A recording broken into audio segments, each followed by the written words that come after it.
নমস্কার, আবার চলে এসেছি তোমাদের সামনে। সকালে সব কাজবাজ হয়ে গেছে। সকালের টিফিন তৈরি করা হয়ে গেছে, ছেলের ওর বাবার খাওয়া হয়ে গেছে, শুধু বাকি আছি আমি খেতে। তো এখন এই দেখো আমার খাবারটা আমি নিয়ে চলে এসেছি তোমাদের সামনে। এই দেখো, এটা কি বলো তো, এটা হচ্ছে গোলা রুটি। তো আমি তো সকালে ভাত খাই না, তার জন্য এটা আমি আমার নিজের জন্য তৈরি করেছি। নিজের জন্য কখনো ইচ্ছা হয় না যে হাতে মেখে আটা মেখে খাবার তৈরি করব, রুটি তৈরি করব। তো সেই জন্য এটাই আমি তৈরি করে নিয়েছি। এর ভিতরে পেঁয়াজ আছে, লঙ্কা আছে আর লবণ আছে দিয়ে এটা তৈরি করেছি। এটা খেতে কিন্তু ভীষণ ভালো লাগে। এর সঙ্গে আর কিছুই লাগে না। তো এটা আমি খাবো এখন,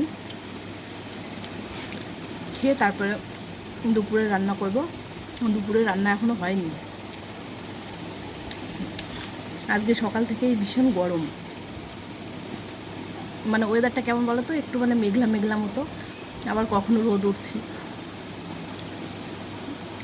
তো প্রচণ্ড পরিমাণে গরম। ওই দেখো আমার পাখাও চলছে, দেখেছো? তো এখন আমি খাওয়া দাওয়া করে নিই। দুপুরে কি রান্না করব আবার তোমাদের সামনে আসবো। আমার প্রতিটা বন্ধুর কাছে আমার অনুরোধ রইল, আমরা সকলের পাশে থাকবো বন্ধু হয়ে।